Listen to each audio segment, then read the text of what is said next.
Hey, this is Dave DeCamp from antiwar.com. This is anti-war news for Thursday, October 17th, 2024.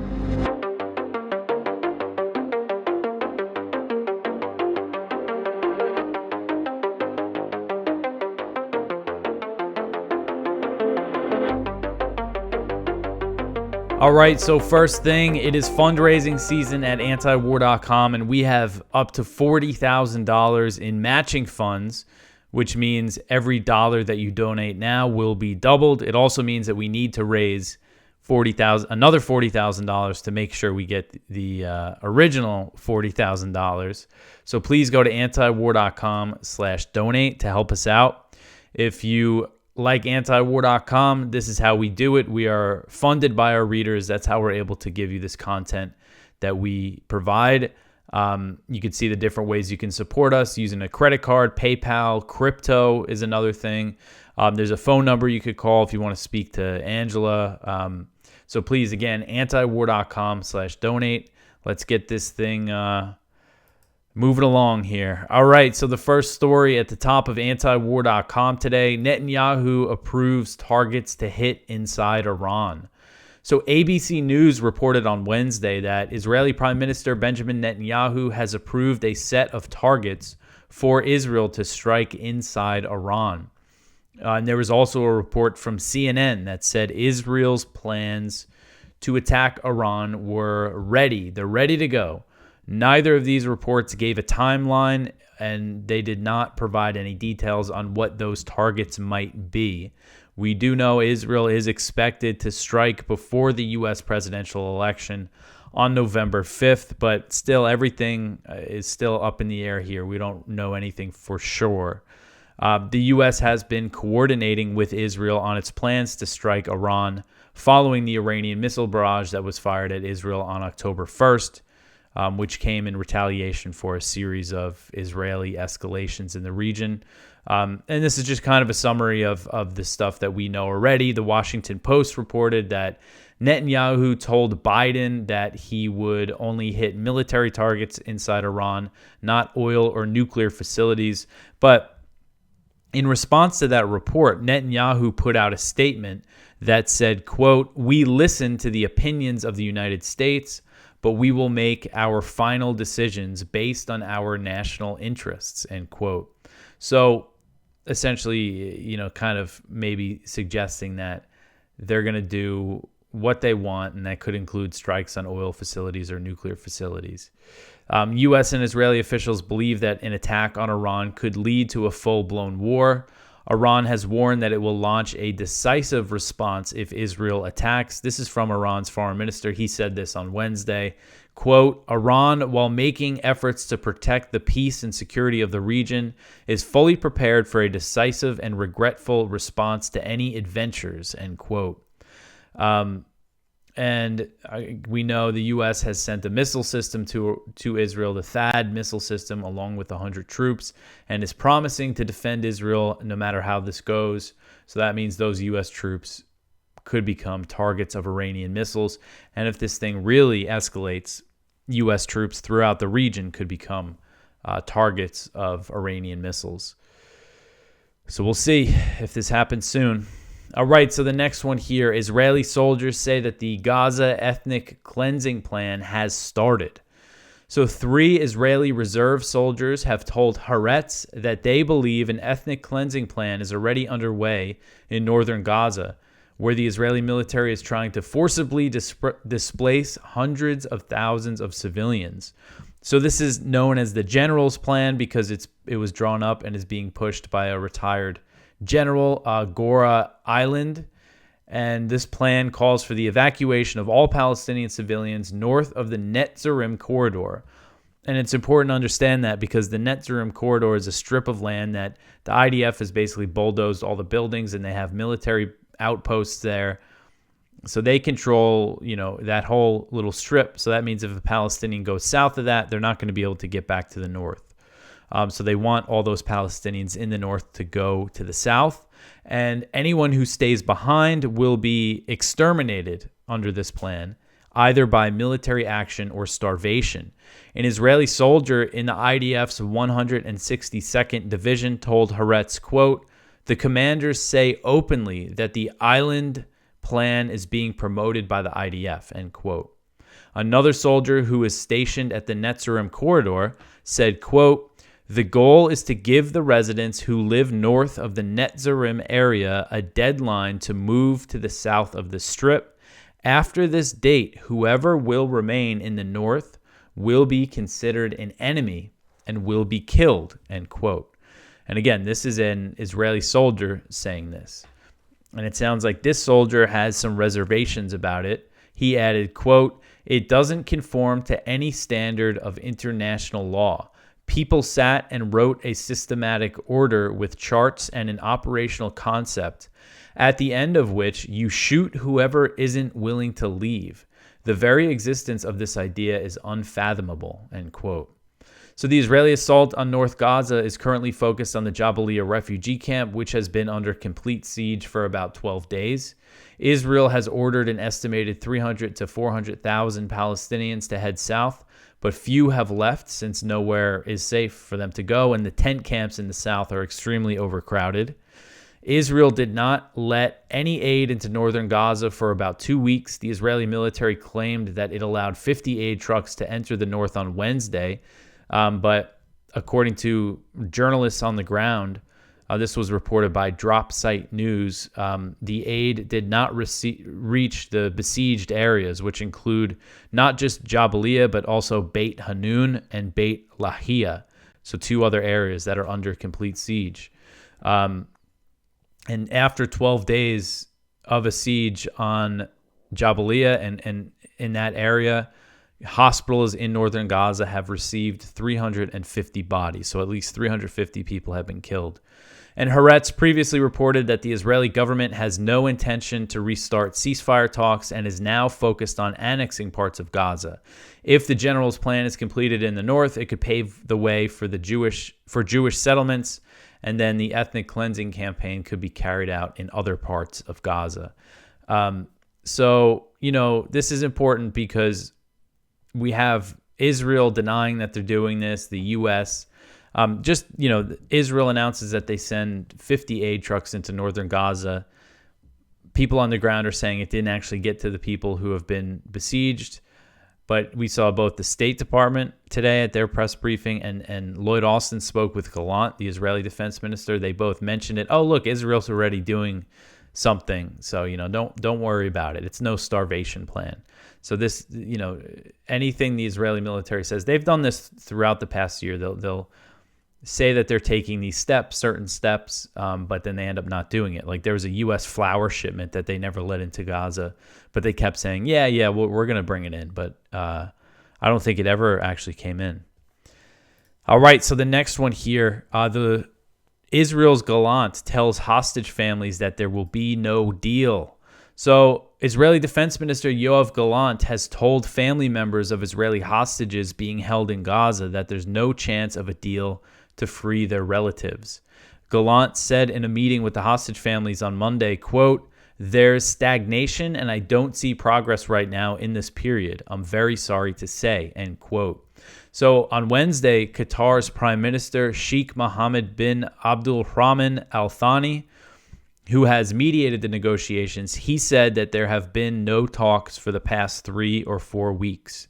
Al Thani said, quote, "On the prospects of the negotiation, basically in the last 3 to 4 weeks, there is no conversation or engagement at all, and we are just moving in the same circle with this silence from all parties," end quote.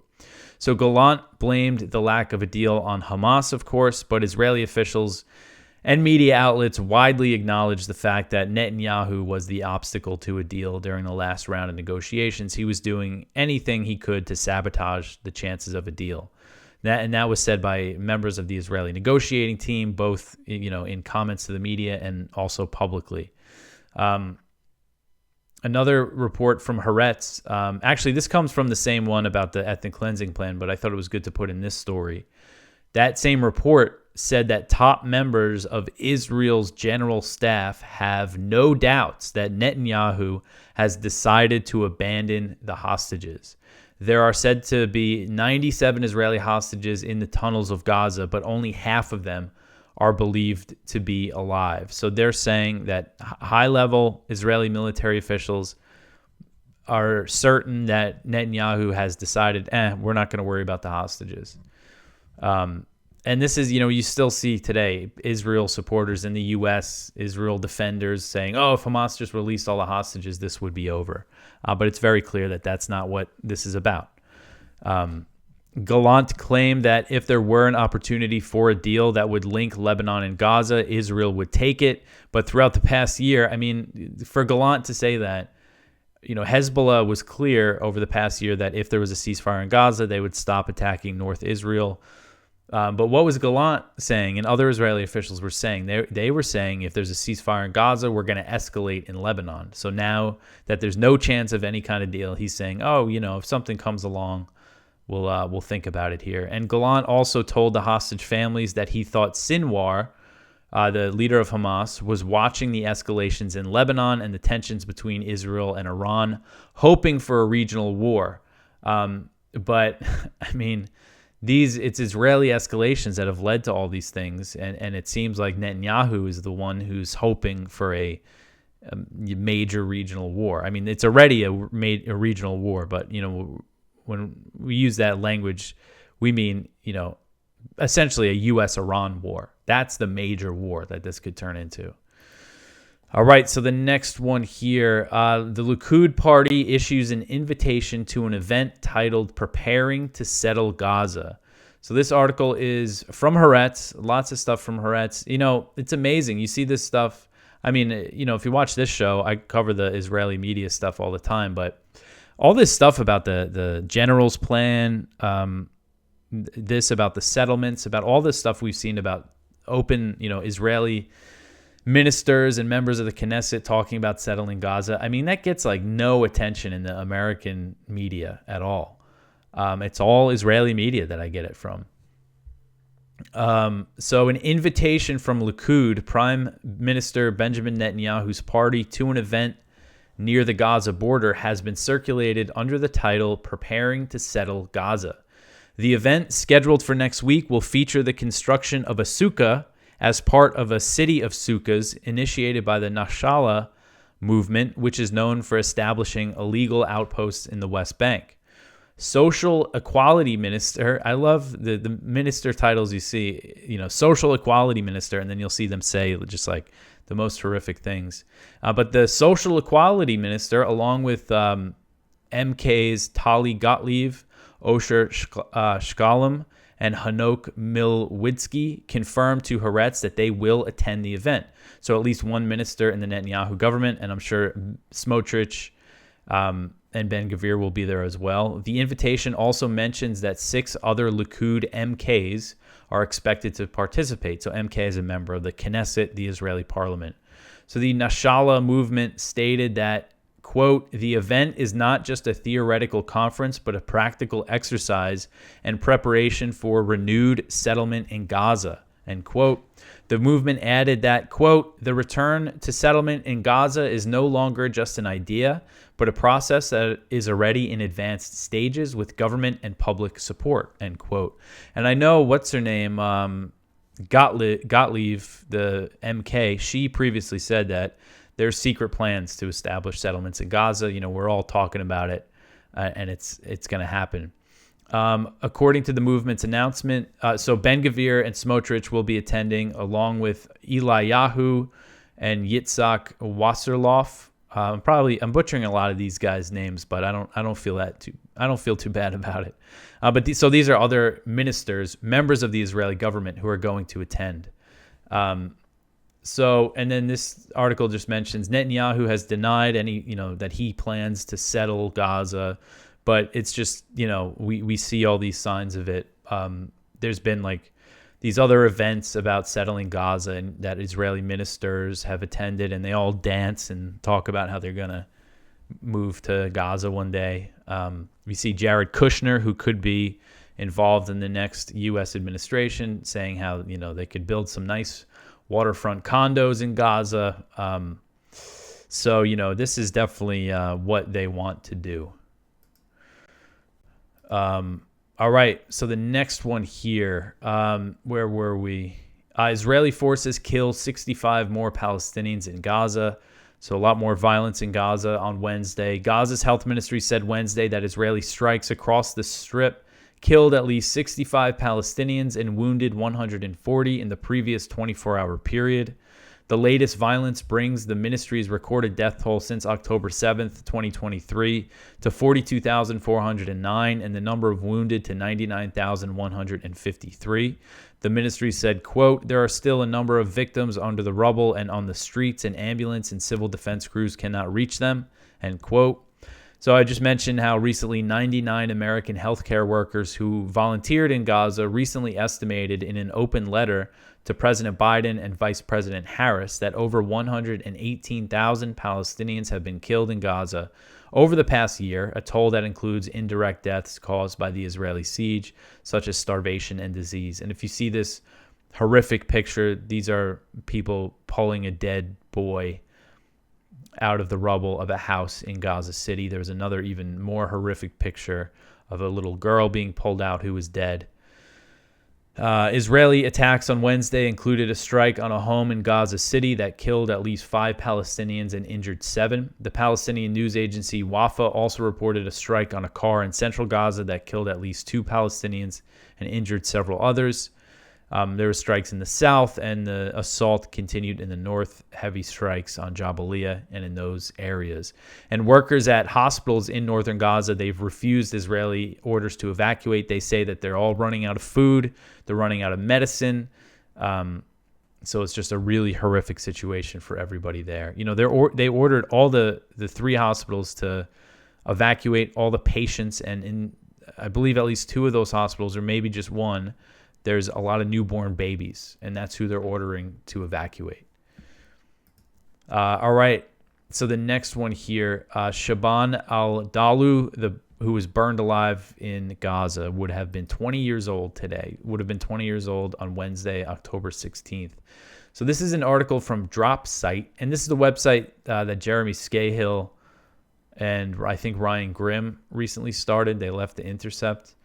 But this is written by Abu Bakr Abed, a Palestinian journalist in Gaza, about Shaaban Al-Dalou, who was the Palestinian who we saw burned alive in that horrific video that's going around. And he would have been 20 years old on Wednesday. He was 19. And this is just kind of about him. And so he was at the Al-Aqsa Martyrs Hospital in a tent, recovering from an airstrike on October 6th in Deir al-Balah that hit a mosque where he was sheltering with his family. He was severely wounded in that strike and needed 20 stitches on his head.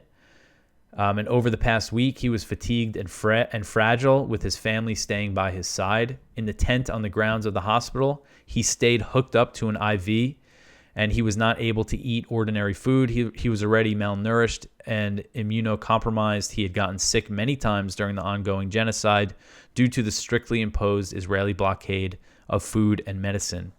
So in that video, you could see that it looked like an IV or something was hooked up to him. So there's just some stuff about the strike, and there's some quotes here from his father. And he was there. He was very close by, and he tried to save his son and his wife, who was also burned to death. He said, quote, "I was sleeping in the tent with my wife and my children when the explosion struck the hospital. My other son, Mohammed, slept by the falafel stall outside the hospital. The blast was so powerful that I flew from the tent. I got up and saw the place ablaze. All my family were inside. I couldn't approach as flames were spreading so fast. I summoned up my strength and tried to save them. I saved them all from the heart of the fire except Shaaban and my wife. Shaaban was deep inside. Meanwhile, the rubble and debris piled over my wife. I tried to throw myself in and save them, but couldn't. My face, shoulders, and hands were burnt as the fire was extremely huge. I watched them burning alive." End quote. So, I mean, man, what is there to say about that? All right, so the next one here, Israeli airstrikes kill mayor of Lebanon town. So this article is from Jason Ditz. The southern Lebanese city of Nabatea has been targeted by Israel several times over the past year, but this is one of the most consequential. During one of the daily crisis meetings the city holds in the municipal council building, an Israeli airstrike was carried out. The strike killed at least 16 people, according to the officials, and wounded over 50 others. Among the slain was Ahmed Kyle, the city's mayor. Lebanese Prime Minister Najib Mikati said he believes the attack on the municipal building was deliberate. I'm sure it was. Israel, as usual, tells a different story, presenting the attack on Nabatea as having targeted a Hezbollah military headquarters, which they claimed was positioned near civilian targets. There's no indication that any such target was hit. The Nabatea Regional Governor Hawadi Turk said he was present during the attack and called the Israeli strike on the municipal building a massacre.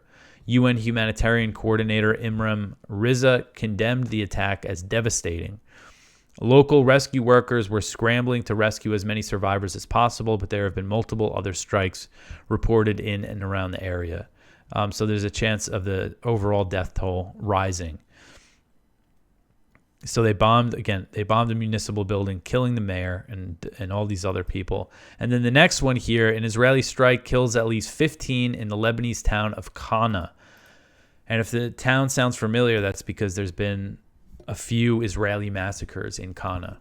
So on Wednesday, Israeli airstrikes pounded the southern Lebanese town of Qana, killing at least 15 people and wounding dozens more. The Israeli strikes on Qana flattened multiple buildings, and rescuers are still digging through the rubble, meaning the death toll could rise. And if you look at this picture, I mean, the destruction is massive.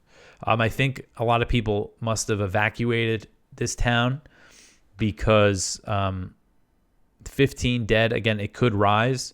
But I mean, I was watching videos of the aftermath. I mean, so many buildings, it looked like an entire block was destroyed by the Israeli airstrikes. Israel claimed that it targeted Jalal Mustafa Hariri, who is described as a Hezbollah commander in charge of the Qana area, but there's been no confirmation from Hezbollah that he was killed. Israel has a history of massacring civilians in Qana. If the Qana massacre was in 1996, Israel shelled a UN compound that was sheltering around 800 civilians, and the Israeli attack killed 106 civilians and wounded many more. And then during the 2006 war, Qana was hit very hard. Israeli strikes on a residential building killed nearly 36 people, and a third of them were children. So I don't know the breakdown of the 15 killed, how many were civilians, if any were Hezbollah at all. It wouldn't surprise me if they're all civilians. But maybe that will become clear in the coming days. But I know everything's just the hospitals in Lebanon, everything's kind of overwhelmed. So, you don't really get a detailed breakdown always. And again, I mean, just looking at this picture, just completely destroyed. All right, so the next one here, an Israeli tank attacks UN peacekeeper Watchtower in South Lebanon. This is another one from Jason. So adding to the ongoing tensions with the international community during the ongoing invasion of southern Lebanon, an Israeli Merkava tank was reported to have attacked an observation tower belonging to UNIFIL peacekeepers near the town of Kafr Kella. There were no casualties reported in this particular Israeli attack on the peacekeepers, but the UNIFIL did report that 2 cameras on the site were destroyed by the tank fire and that the watchtower itself sustained damage. The official UNIFIL statement condemned the attack, warning that personnel and property of the peacekeeping forces need to be treated as, should not be hit. So on Sunday, Israeli tanks smashed into the peacekeeper base near Ramia. It was not clear why they did so. I think the Israelis claimed that they were trying to get out of harm's way or something, but they're also firing at the base. They also fired smoke munitions, and over a dozen peacekeepers were sickened by exposure to whatever that smoke was. So another attack on the UN peacekeepers in southern Lebanon. All right, so the last story here, Zelensky unveils his victory plan with no sign of Western support. So Zelensky addressed the Ukrainian parliament on Wednesday and unveiled his so-called victory plan, but there's no sign any of Ukraine's Western backers will support his proposals. Zelensky's plan includes 5 points and 3 classified sections that he did not make public. The plan is essentially a list of demands that Zelensky has been making of the U.S. and NATO for months. He claimed that if the plan was implemented, Ukraine might be able to end the war no later than next year. 1 point is for Ukraine to receive a formal invitation to join NATO, but there's no sign that the alliance is going to be willing to do that anytime in the near future. And Ukrainian neutrality will be a key Russian demand for any peace deal. We know that.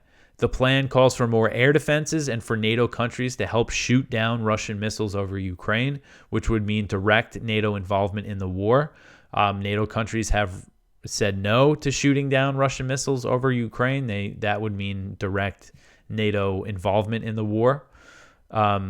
And another point in the plan calls for support for Ukraine to use NATO-provided missiles to launch long-range strikes inside Russia, an escalation that would risk nuclear war. Russia's been very clear that that's what you're risking if you do this. And so far, the U.S. and the U.K., the two countries who need to approve it, have rejected Zelensky's repeated requests for the long-range strike. So again, it's just kind of a wish list. There's a quote here from Oleksiy Honcharенko, who's a Ukrainian member of parliament, a member of the European Solidarity Party, kind of criticizing what Zelensky outlined. He said, quote, "First of all, it's not a plan. Planned means something with concrete steps. It's kind of a wish list from Ukraine for our partners, how they can and should support us, and it doesn't look realistic. We were waiting for some real serious conversation about the situation and the strategy, and this is not that," end quote. He also said that it was contradictory to be unveiling a victory plan while Russia continues to make gains in eastern Ukraine. And then later in the day, Zelensky spoke with President Biden, but the White House showed no sign that it supported the victory plan. When asked about it, White House Press Secretary Karine Jean-Pierre said, quote, "That's their plan and let them speak to it," end quote. So despite the fact that there's no clear path to a Ukrainian victory, the U.S. continues to fuel the war. I mentioned the story from yesterday that an aide to Zelensky is saying that Ukraine's facing pressure from American politicians in both parties to start recruiting younger people, lower the conscription age to 18, get some more bodies to throw into that meat grinder. And then during the call with Zelensky, Biden announced a new $425 million weapons package for Ukraine, which includes the following: munitions for the National Advanced Surface-to-Air Missile System, air defense system, RIM-7 missiles and support for air defense, Stinger missiles, HIMARS ammunition, artillery rounds, Javelin anti-tank, small arms, grenades, things like that. So lots of nice big weapons package to just keep fueling this proxy war. Make sure you get past the election. Not that I think they're going to make any changes, regardless of who wins in November between then and January. But I do think next year things might change, regardless of who wins in November. But you do have Trump is running on ending this war, and Harris is running on continuing it. All right. So that is it for the news for today. Please go check out our viewpoints, one from John Hoffman and Justin Logan. Biden must say no to another Middle East war. One from Judge Napolitano. Who cares what the government thinks? One from Owen Schacht. How the New York Times misreports sexual violence in Israel-Palestine.